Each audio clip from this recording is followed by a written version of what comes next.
ভারতীয় জনতা পার্টির বাংলা বিরোধী নেতা কর্মীরা আপনাদের কাছে মিথ্যে কথা বলার আগে 10 বার ভাবে। নিজের অধিকারকে সামনে রেখে ভোট দিন, আপনার যাকে ইচ্ছা আপনি ভোট দিন। আমি বলছি না আপনাকে তৃণমূলকে ভোট দিতে হবে, কিন্তু ভোট দিন নিজের অধিকারকে সামনে রেখে। আপনি 100 দিনের টাকাকে সামনে রেখে ভোট দিয়েছিলেন, পেয়েছেন।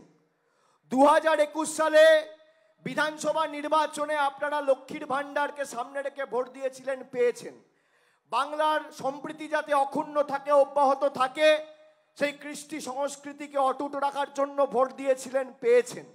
আর 2024-এ ভোট দেবেন নিজের বাড়ির অধিকারকে সামনে রেখে। প্রধানমন্ত্রী বলেছিল 2022 সালের আগে আমি সবার বাড়ির ব্যবস্থা করব। আজকে 2024 সাল, বলুন বাড়ির ব্যবস্থা হয়েছে? হয়েছে? কে টাকা আটকেছে? যারা বাড়ির জন্য আবেদন করেছিলেন শুনে রাখুন, 8,000 কোটি টাকা আটকে রেখেছে কেন্দ্রের সরকার, 8,000 কোটি টাকা। আর যদি শ্বেতপত্র প্রকাশ করতে পারে, আবাস প্লাসের তালিকায় 21-এর পর 10 পয়সা দিয়েছে, আমি রাজনীতি করব না, আবার বুক ঠুকে বলে গেলাম। এরা পারবে না, তার কারণ এরা বাংলায় হেরে গিয়ে বাংলার মানুষের বিরুদ্ধে যুদ্ধ ঘোষণা করেছে, বাংলার মানুষের সাথে প্রতিশোধ নিয়েছে। বর্ধমান কৃষি প্রধান জেলা, এই জেলার মানুষের জন্য আমাদের মুখে অন্ন জোটে। আমি আপনাদের যতই ধন্যবাদ জানাই সেটা কম হবে। আর সেখানে কিষাণ বিমায় টাকা বন্ধ। আগামী দিন যদি এরা শক্তিশালী হয়, এরা প্রথমে এসে চেষ্টা করবে যে কিষাণ ক্রেডিট কার্ড এবং মমতা বন্দ্যোপাধ্যায়ের যুগান্তকারী লক্ষ্মীর ভান্ডার কি করে বন্ধ করা যায়, সেই সুযোগ দেবেন না। আমি আপনাদের বলছি, 1 এপ্রিল থেকে লক্ষ্মীর ভান্ডার যারা 500 করে পেতেন 1000 করে পাবেন, আর যারা 1000 করে পেতেন তারা 1200 করে পাবেন। আর মমতা বন্দ্যোপাধ্যায় সরকার যদি বাংলায় 25,000 কোটি টাকা খরচা করে বাংলার 2,12,00,000 মায়েদের লক্ষ্মীর ভান্ডার দিতে পারে, তাহলে আগামী দিন আপনার ছাদ এবং বাড়ির ব্যবস্থাও আমাদের সরকার করতে পারে। এদের দয়া দাক্ষিণ্যে আমরা বেঁচে নেই, এদের দয়া দাক্ষিণ্যে বেঁচে নেই। 10 পয়সার বাড়তি কর আপনি দেখাতে পারবেন? মমতা ব্যানার্জির সরকার 2011-এ ক্ষমতায় এসছে, প্রায় 13 বছর হতে চললো। 13 বছরে আমাকে একটা উদাহরণ বা দৃষ্টান্ত দেখান যেখানে একটা জনবিরোধী নীতির কারণে বাংলার মানুষের উপর আর্থিক বোঝা আমাদের সরকার চাপিয়েছে।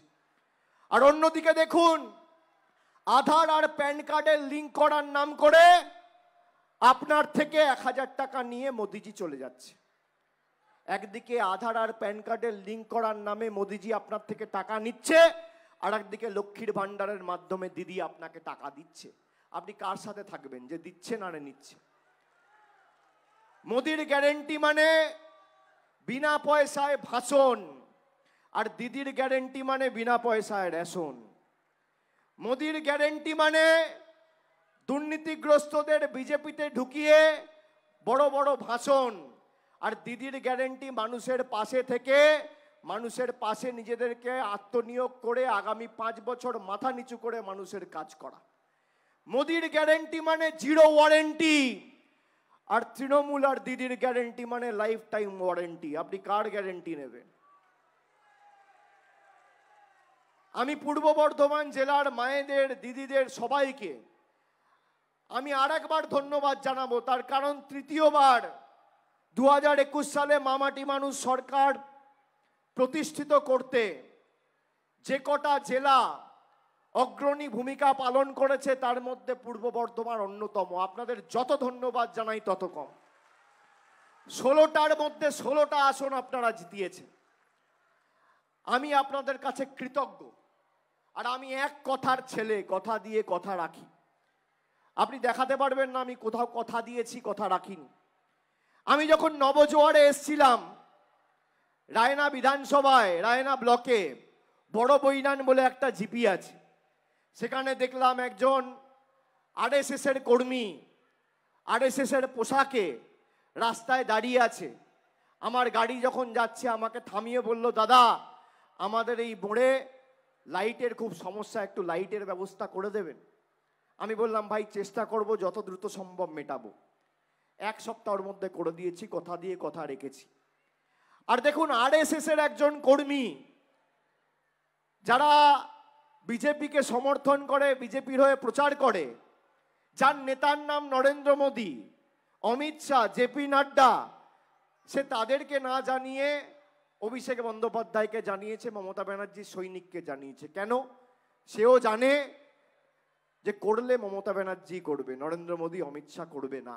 ডিজিটাল খবরিলাল, খবর আপনাদের, নজর আমাদের।